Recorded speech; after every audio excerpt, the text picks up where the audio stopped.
Hello, everyone, and welcome back to From Our Basement Gaming. Hey everyone. Welcome to the second croc of the new year. Yes. I was going to say first, but that's not right. This is our second one. We are back with part 19, by the way. Yes, and we are still in this area. And Yep. I feel like we spent forever in this area, but we are making progress, I remind myself.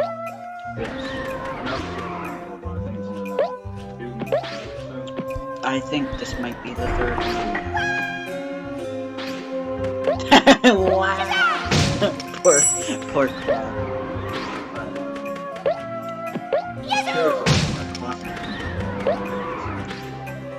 Yeah, I don't know.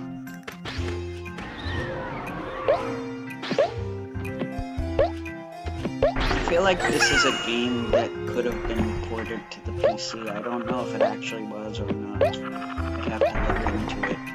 But I could imagine playing this on the PC as well.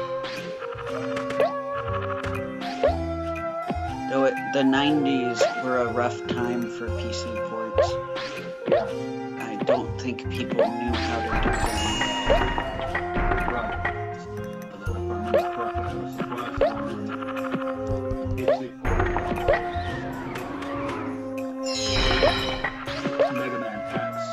Yeah. Yeah.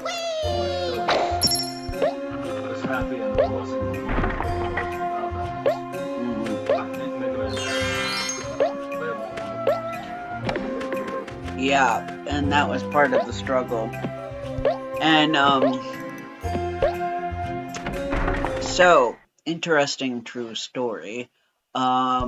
Hercules, I know that it had a PlayStation game, but I only owned the, I don't know, did we buy the PlayStation game? If we didn't, we should. I played the PC port, and I will say, since I'm pretty sure both ports were done by Virgin Interactive, I think that's what they still called themselves by that point. Anyway, Disney's company, that the graphics and stuff were good, and it wasn't sluggish or anything, but man, that game is hard as nails on the keyboard. And then, at that point in time, there wasn't really this concept of hooking up a game controller to the computer, because this is before we had USB video game controllers where you could do it. You could do it, but you had to get like a fancy converter, which I wasn't that kind of savvy back then. So I remember the controls the manual showed two different sets of controls. One was the keyboard, and the other was a joystick. And I'm like, I think this would actually be harder on a joystick. I was not thinking a joystick was going to fix the problem. Yeah. But yeah, I was forever stuck on the training montage because it was just really hard to do on the keyboard. Yeah. So after that experience, there was no way I was going to buy any other ones. Like, Tarzan looked like a good game, but I wasn't going to buy it because I'm like, I'm going to have the same problem on Tarzan. Yeah. But yeah, for whatever reason, I could not find it on the PlayStation back then, which was really weird because it would be like everywhere, the PlayStation port of it. I will check. I don't think we bought it. Maybe the next time we visit our regulars, I'll see if I can get it. Because I'm like, what am I thinking? I should actually get us to play it with good controls. It's not the game's fault, you know? It's just the fact that PC ports were rough.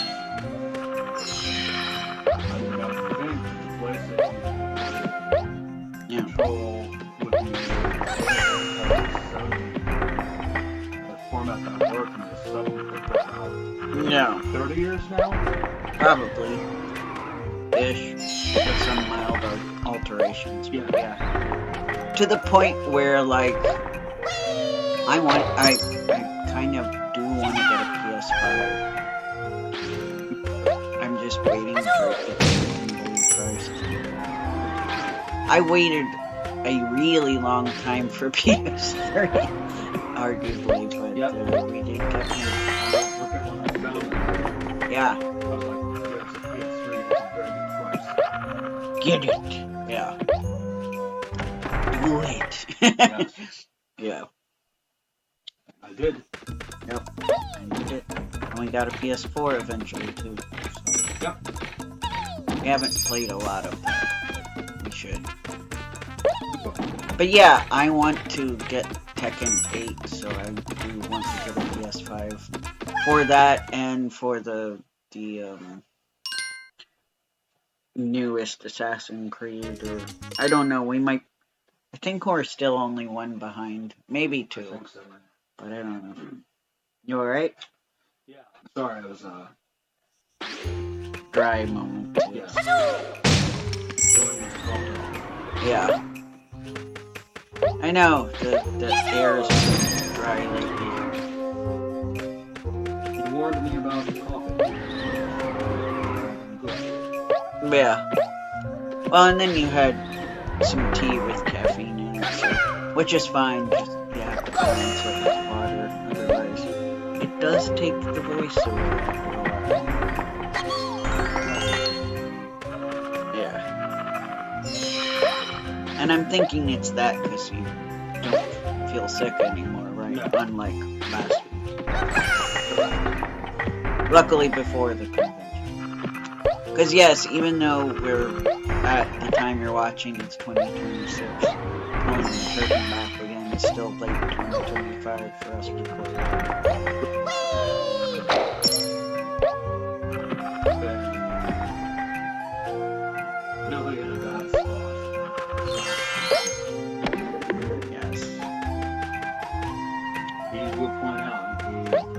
Yeah. Yeah, I'm hoping we won't have to do as much overwork. But I don't know. I don't know what your coworker said about that. We can talk about that later, not on here.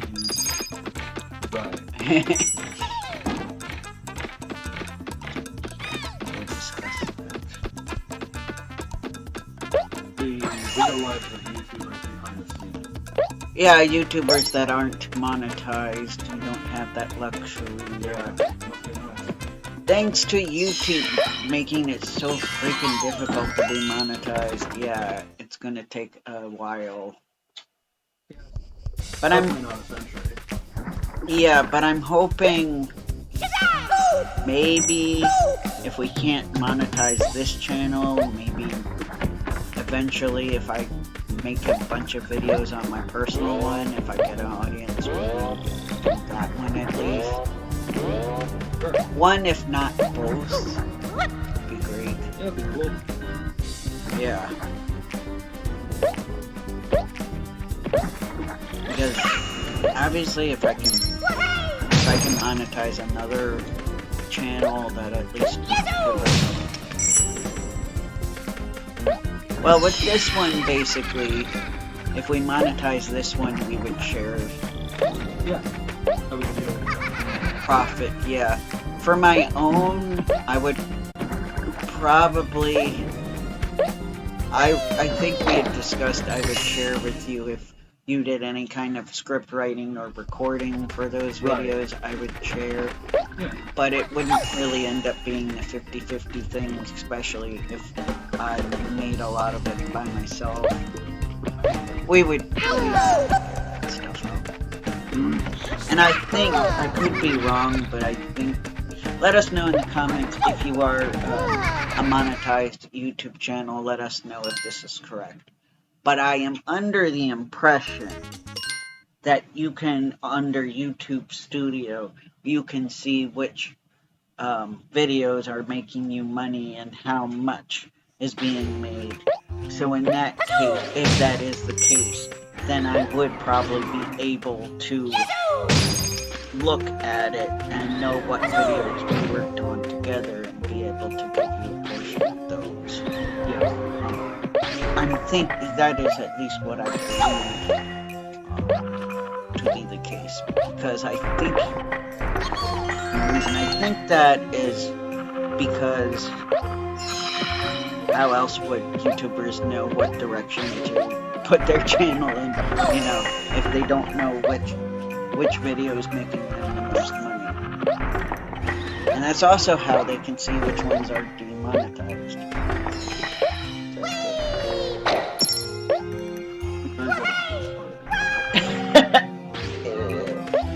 Probably not the best thing to say when you're in a delicate spot.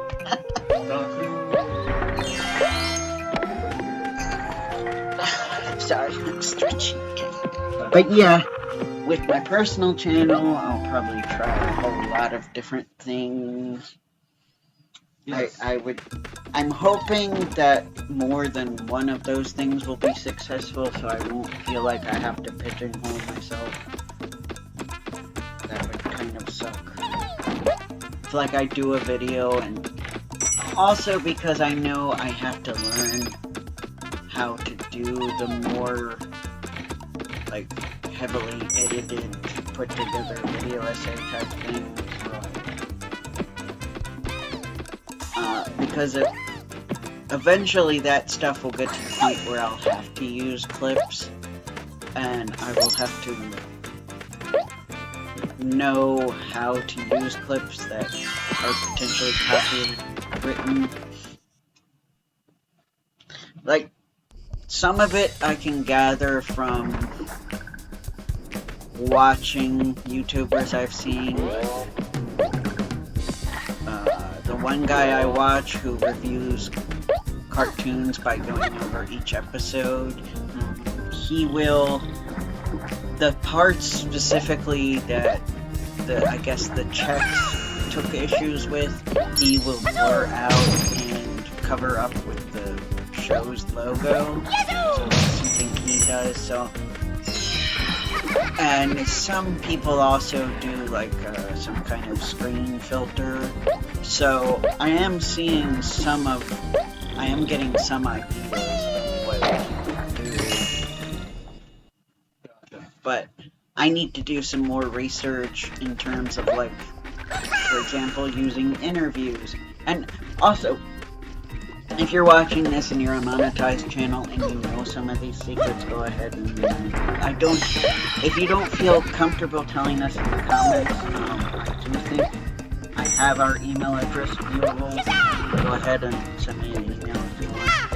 If you don't, or you can put it in the comments. I'm looking for some advice, especially since I'm just starting out. I don't want to talk too much about the ideas I have, because I don't want to ruin all the surprises, but I can say I do eventually see myself doing things where I'll have to use some clips, and some of that might involve clips from like interviews or podcasts, and I don't know how that works.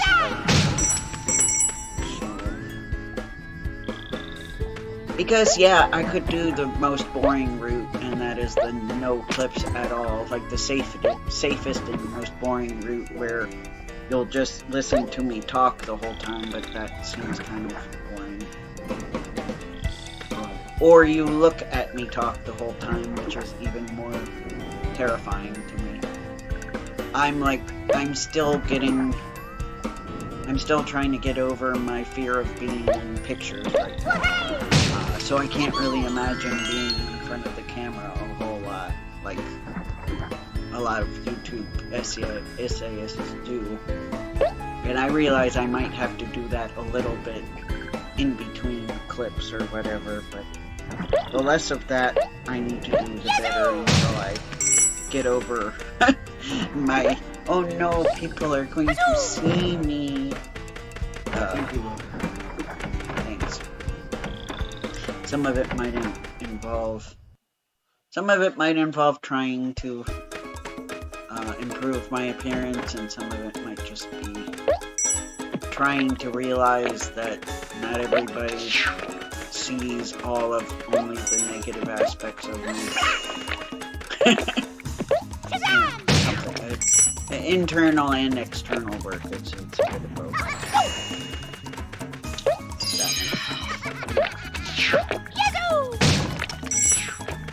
Especially because I have to remind myself a lot of the YouTubers I watch probably wear a lot of makeup or do a lot of cosmetic stuff. Not surgery, I meant like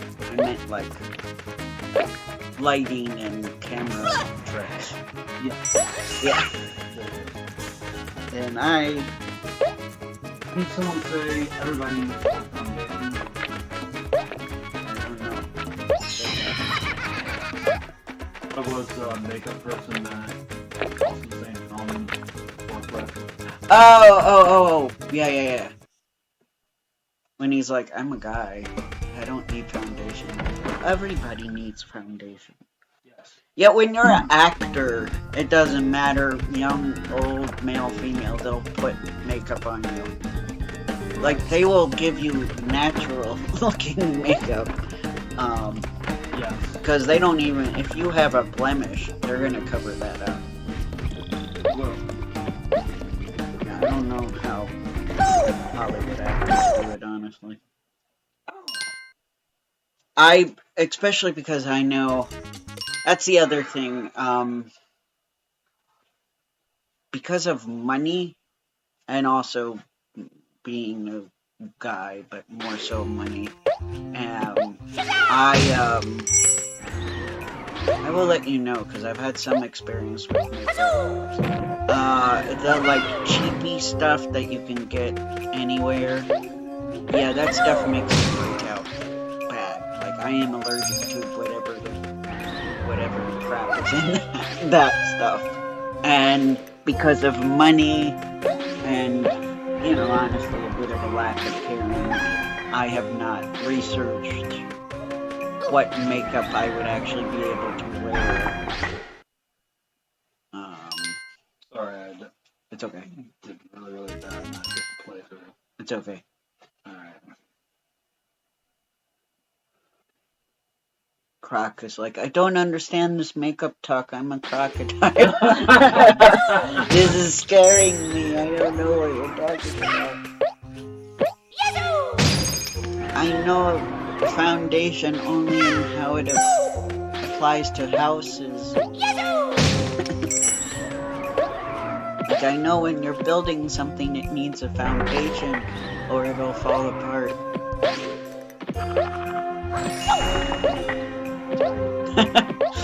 But yeah, so yeah, I think especially, I'm sure YouTubers that do skits probably use a certain amount of makeup. I would be shocked if they would not. Yeah.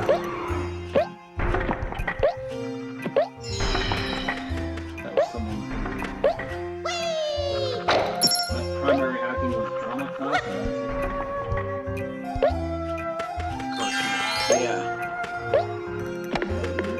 Yeah, so reminding myself of that every once in a while, that I'm sure a lot of the YouTubers I watch aren't just completely going off of their natural look. I think that would help me feel a little bit better. yeah. I think they all and somebody who happens to perform your show in silhouette. Or if you're like a VTuber. Cartoon characters or persona ones. Right, or just the animated avatars, like some of the YouTubers I watch don't show their face. But I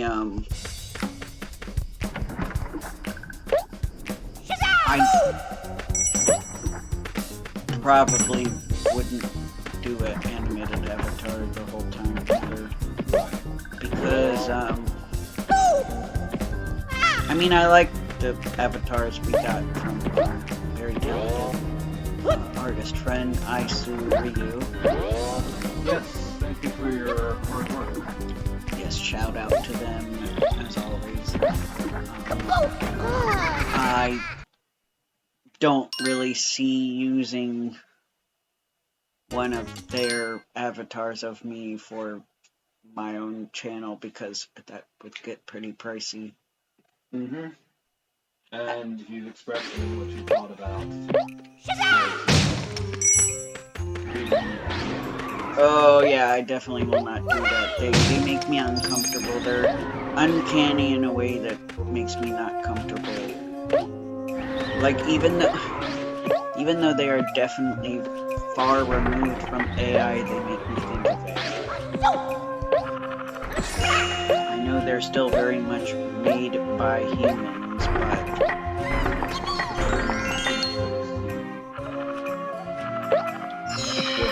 yeah, the way they move, I guess, is just, I think it's like a motion capture type thing, and it's just uncanny to me.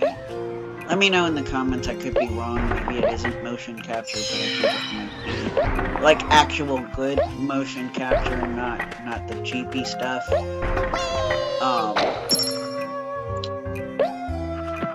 And also, unless you're a video game character, why are you 3D? Yeah. You know, I would rather see a hand-drawn avatar that doesn't speak and just moves every once in a while. But that's just my bias. Indeed. I think the only time, and you know, I can leave it be and just, you know, whatever you do you, and I just don't watch YouTubers. And that's fine, you know, they get plenty of views from people who like them, it's no problem. The only time I really got uncomfortable was when I was watching a podcast, and instead of seeing the person behind the VTuber in this room with a bunch of, you know, people showing their actual appearances, they were actually sitting there in front of the mics. Oh boy. So groovy. For this individual, they put the VTuber avatar there, and we got to see that the whole time instead of, you know, I think I would have liked it more if they really didn't want to show their real face, like they could wear a mask or something. I don't know. I see. They could hide their face in a shadow, but no. Instead, they're gonna use their editing software to put the VTuber avatar there, sitting in the room with real people, and it just made the uncanniness worse for me. But that's just me. You know how it is. People have their quirks. They have the things they really like and the things that make them squeamish or uncomfortable, and that's just how VTubers are for me. No offense to you guys. You are a lot of creative people. When I just listen to your audio, a lot of you make good jokes, and you know, no offense to the VTuber community. That is just how I personally feel. You know? Yeah. It's not anything against the people behind it. It's just a preference. But yeah, when one person I was watching went in the VTuber direction, it became so. That's actually happened to me on 2 people.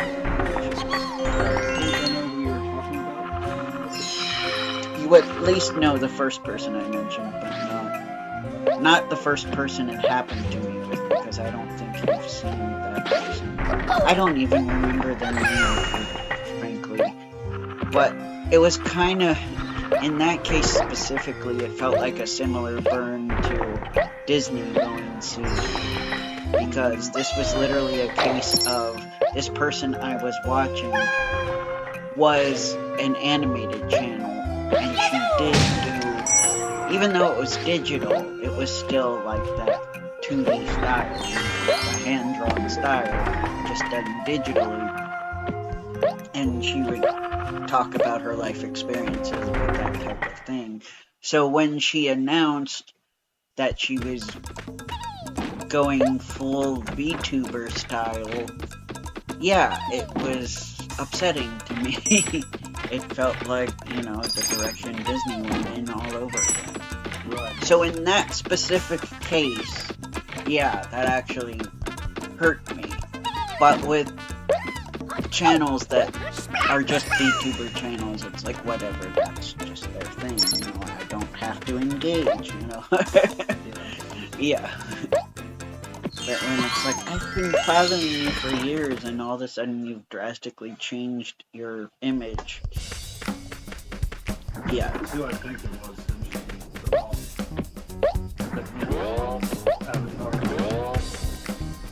Yes, the person that we've both seen. Yeah. Hand-drawn avatar, then went to face on camera, then went to VTube. Which I'm like, what on earth? Maybe too many people were being creepy because I noticed, yeah, and I noticed that, and this is a thing where it is completely the reaction of people watching. I noticed she had, you know, fairly enough, she had and unfortunately, when that happens, you get some people that act a little creepy. And I'm thinking that's why she went away from showing her face on camera. Because initially, I think people were really like positive and like, you should do this. And she did, and things were going well. So I'm thinking to make that kind of drastic change. Yeah. Yeah, by being creepy. And I could be wrong, but I probably am not. Unfortunately, because some people... I know that's a problem. I know parasocial relationships are a big problem now. They are. This is someone that I do for work, and it hurts me when people make me feel uncomfortable. Yeah, and I did notice, I don't think that was her real hair. I noticed she was wearing wigs a lot.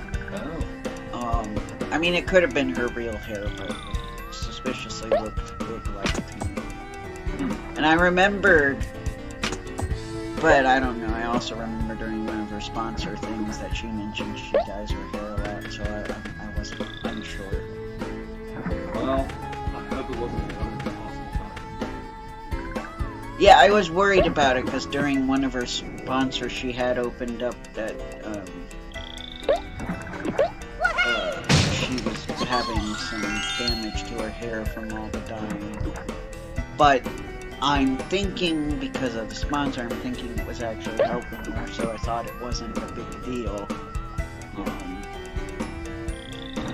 And usually with that type of damage, I don't think just casual dyeing every once in a while do that much damage. I think it's a mixture of that and the chemicals and exposing your hair to extreme heat for things like curling irons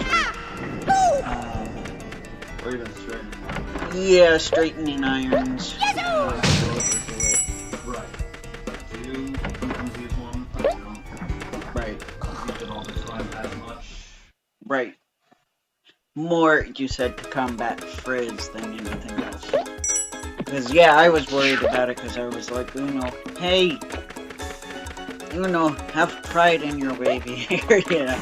I was kind of hoping it wasn't that case, because with somebody I watch on YouTube, it was literally like, he was self-conscious about having curly hair and trying to pass for a straight-haired guy.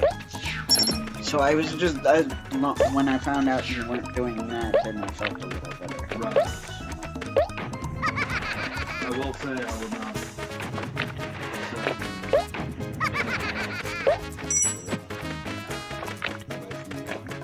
I don't know who that is. Yeah. I'm not bringing sexy back anytime soon. Oh. No ramen here for you. Rice. Or pasta. Right.